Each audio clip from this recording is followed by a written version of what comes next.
Go all the way back to the Exodus. Who did God say put in power of Egypt? Pharaoh in power. He said he did, so he can destroy Pharaoh. So the power to be is always of God. Even when Israel said, we want a king like the rest of the world, God still had to ordain and said, let them choose Saul. But God's heart was in David. God let them choose Saul. If God didn't want them to choose Saul, they never would have got Saul. Once we understand how it works, all power is of God. If you go back even to Israel, look at the kings of Israel. Solomon came behind David, and then Solomon did some things that God caused God to split the kingdom.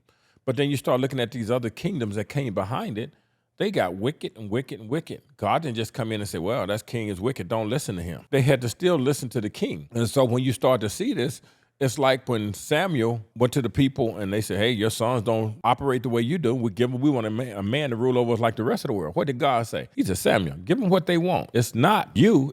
They don't want me to rule over them.